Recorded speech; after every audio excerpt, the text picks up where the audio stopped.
quelles sont vos inquiétudes? Vous en avez? Vous vous donnez toutes sortes de soucis? Eh bien, rendons-nous auprès de Pierre Léveillé, qui va nous parler de ses propres inquiétudes et comment lui en a été délivré. Rendons-nous auprès de lui maintenant. Pierre Léveillé. Bonjour. Bienvenue à l'émission Toute la Bible en parle. Ça fait combien de temps? 1 an, 2 ans que tu n'es pas venu? 1 an. Un an déjà? 1 an, quelques mois. Bon, bien, il s'est passé pas mal de choses dans cette année-là et tu vas pouvoir nous en parler.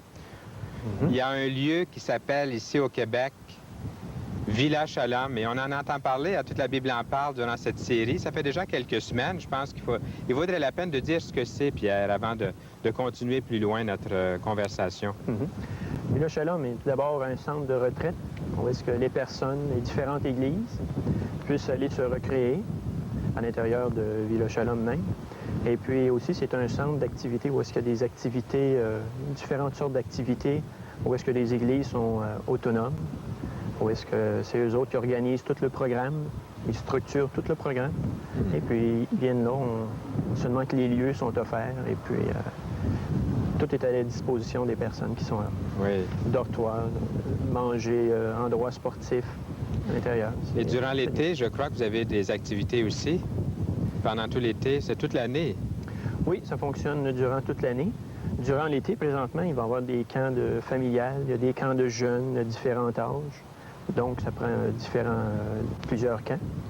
Et puis, l'hiver, il y a aussi des camps d'hiver. Des camps où est-ce qu'on peut se rencontrer tout le monde ensemble, là, dans une communion fraternelle. Oui.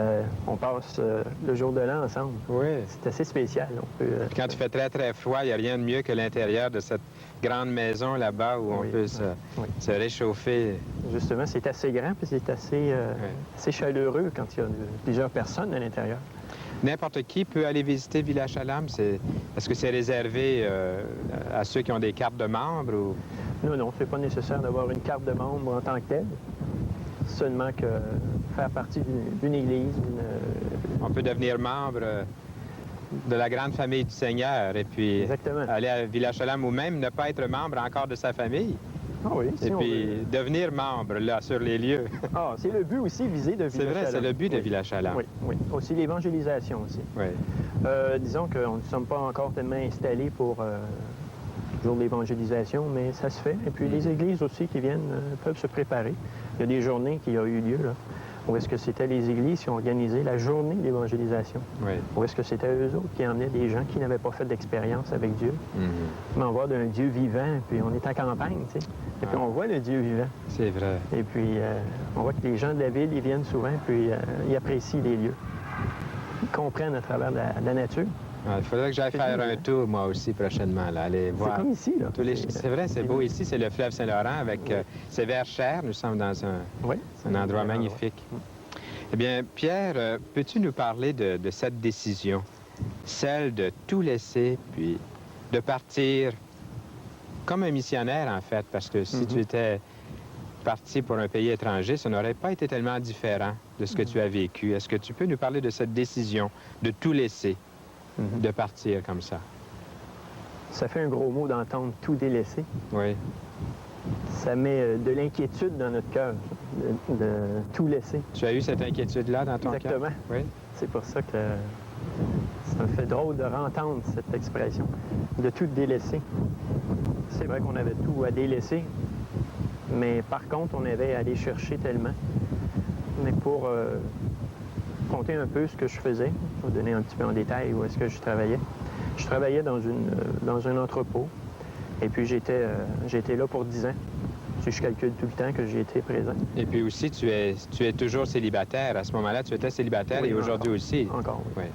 Et puis, un coup, j'ai travaillé pendant 10 ans. J'ai averti mes employeurs que je voulais délaisser et que le travail que je faisais, ils appréciaient beaucoup le travail que je faisais, sûrement. Parce qu'ils m'ont gardé quand même assez longtemps. Oui. Et puis moi aussi, j'ai apprécié le temps que j'ai passé là. Mais je m'apercevais que dans ma vie chrétienne, j'avais besoin d'expériences nouvelles dans ma vie pour vivifier la confiance que j'avais en Dieu. Oui. Et puis, la décision ce qui m'a fait prendre la décision, justement, c'était d'avoir une expérience vivante avec Dieu. C'était plus que juste avoir une aventure, partir à l'aventure, c'était pas ça? Non, non, c'était pas une aventure. Une aventure, on ne sait pas où est-ce qu'on s'en va. Mais de partir avec Dieu, je savais où est-ce que je m'en allais. Je ne savais pas ce qui était pour se passer à l'intérieur de ma décision. Et puis, c'est pour ça que j'ai eu le goût de prendre cette décision-là. C'est pour avoir une expérience vivante avec Dieu. Ah oui. Avant, je travaillais. J'avais tout ce que je voulais. J'étais célibataire. J'avais quand même un petit salaire. Puis ça ne me coûtait pas tellement cher pour vivre. Donc, ce que j'avais, je savais que j'étais capable de me le procurer facilement. J'étais toute seule, j'avais juste moi à penser. Mais là, en m'en allant, avec aucun salaire, c'est ce qui est venu faire prendre une décision assez difficile à prendre. C'est là que l'inquiétude s'est installée. Parce que je savais que j'aurais plus de salaire, puis que je ne pourrais plus me permettre les mêmes choses que je me permettais avant. Alors, ma décision a été difficile à prendre, mais j'ai dit, j'aime mieux prendre l'expérience de vivre ce que je dois vivre avec le Seigneur, comme ça, et puis d'en sortir fortifié. Parce que je voyais autour de moi que Dieu existait. Mais à l'intérieur, où est-ce que je vivais, j'avais mon salaire, je me confiais dans tout ce que je possédais, dans tout ce que j'avais, sans vraiment m'en rendre compte. Et puis, là, il aurait fallu que je délaisse tout ça. Je savais en quoi je m'engageais à ce moment-là. Ce que je trouve tellement beau dans ce que tu nous racontes, Pierre, c'est que ça t'a appris à connaître Dieu. Tu connaissais déjà le Seigneur comme ton sauveur personnel, mais là, tu voulais vraiment connaître Dieu davantage, puis le mettre à l'épreuve. Oui, comme si tu avais été un petit peu fatigué de la vie chrétienne, du confort de la vie chrétienne, pour trouver quelque chose en Dieu qui te démontre sa grandeur encore davantage. Oui. Parce que j'avais réalisé aussi une chose, c'est qu'on peut dire qu'on connaît une personne, mais on ne peut pas la connaître si on n'a pas d'expérience avec la personne. Et puis ce que je réalisais dans ma vie, c'est que j'avais pas tellement d'expérience. J'avais rien qui me forçait à avoir des expériences avec Dieu. J'étais pas obligé. Ça fait que volontairement, j'ai pris la décision de me placer dans une situation où est-ce que je pouvais mettre Dieu à l'épreuve, d'un sens. Est-ce qu'il t'a mis, lui, à l'épreuve par la suite? Oh, plusieurs fois. Tantôt, on va parler un peu de l'intérieur de ce qui se passait. D'accord. Mais c'est dur. Avant d'en arriver là, j'aimerais savoir, dis-moi franchement, je sais que tu vas me parler très franchement. Pendant combien de temps en tout tu as été... pour 3 ans et demi. Pour 3 ans et demi. Est-ce qu'il y a eu du regret pendant ces 3 ans et demi-là? Il y a eu des moments difficiles, mais on évalue toujours mieux. Un coup qu'on a fini le temps qu'on a eu à faire, là, on évalue toujours mieux s'il y a eu du regret lorsqu'on n'est plus là. Et puis je regarde aujourd'hui parce que je suis plus là. Et puis tous les points que je vois, ça a été vraiment une expérience formidable pour moi. Ça m'a appris tellement de choses sur Dieu, ça m'a appris tellement de choses sur moi-même, sur les autres aussi qui m'entouraient, parce qu'on était plusieurs à l'intérieur, et puis du bâtiment. Puis ça faisait comme une famille. On ne vivait pas tous dans le même foyer. Chacun avait ses appartements. Mais sur le caractère des personnes, on a appris beaucoup. Sur mon caractère aussi. Tu as appris à te connaître toi-même aussi, au contact des autres. D'apprendre seulement qu'à aimer les gens tels qu'ils sont. En premier, j'aimais les gens s'ils pouvaient penser comme moi, dire comme moi, ou agir comme moi j'agissais. Mais ça, finalement, ce que je trouvais, c'était de m'aimer moi-même. C'est pas d'aimer les personnes. Si je veux que les autres fassent tout comme moi, finalement, c'était l'orgueil qui était à l'intérieur de moi. Puis je m'aimais beaucoup plus que les gens qui étaient là. Et puis Seigneur, à force de combat, à force de montrer ma situation, il a fini par me montrer que c'était moi qui devais changer. Il t'apprenait des choses. Accepter les gens tels qu'ils étaient, tels qu'ils étaient. Quelles sont les autres choses que tu as apprises du Seigneur pendant ces 3 ans et demi? Juste comme exemple, il y a tellement de choses. Juste comme exemple, c'est subtil, souvent, les choses que Dieu veut nous montrer. Il faut être à l'écoute. Et puis, seulement que des fois, entre les frères, entre les différentes personnes à l'intérieur du bâtiment, souvent, on a des conflits un peu ensemble. Hein? Ça arrive tout partout. Ça arrive dans les meilleurs ménages, même. arrive dans les meilleures villas aussi. Oui. Et puis, c'était bien comment est-ce que ça s'est passé. Seigneur, avec la patience, ils m'ont montré que, justement, il y avait un frère, lorsqu'on travaillait ensemble, et puis lui, il était toujours assez pépé. Hein. Et puis, il s'extériorisait pas mal. Puis, moi, je trouvais qu'il en mettait peut-être un petit peu trop, tu sais. Surtout quand il faisait quelque chose de bien, puis il était fier. Je trouvais, c'est d'être orgueilleux, ça. Et puis, moi, je l'avais jugé comme ça à l'intérieur de moi, sans lui dire. Je l'avais jugé comme ça. Et puis, ce que Dieu me montrait, c'était que lorsque je faisais ça, je le jugeais comme ça, puis que ça m'irritait en dedans de moi, c'était que je commettais le même péché. On dit que devant Dieu, l'orgueil est un péché. Mm-hmm. Et puis que moi, je commettais le même péché. Parce que ce que j'aimais pas, lui, j'aurais voulu plutôt que les autres disent pas à lui « Hey, c'est bien fait, parce que tu as fait ça. » J'aurais voulu qu'ils me disent à moi plutôt. Oui, oui. Ça fait que je comprends. C'est subtil. Oui. Subtil, en effet, oui. Oui. Et puis, j'aimais ça, comment est-ce que le Seigneur montre les choses. C'est toujours délicatement, si on veut entendre. Puis... Dieu t'a fait entendre sa voix par des expériences semblables. Oui. Pas une voix que j'ai entendue. Non, mais par des choses, tu apprenais des choses. Oui, c'est ça. De cette façon-là. Une expérience de la vie comme ça. N'importe quelle situation. Je trouve que Dieu est présent dans tout partout avec tout le monde. Il y a des expériences qu'on vit dans le monde. Dieu n'est pas en dehors de sa création, puis c'est quand on peut voir ça comme ça, là. Ah, il y a beaucoup de choses que... Oui. Puis maintenant, parlons un peu de ton départ, puisque tu as eu l'idée à un moment donné de partir de Village Shalom, de cette expérience, après 3 ans et demi. Comment t'es venue l'idée de partir, une autre décision, celle de venir, mais aussi celle de partir? Je dois dire que celle de partir a été plus douloureuse que celle d'arriver.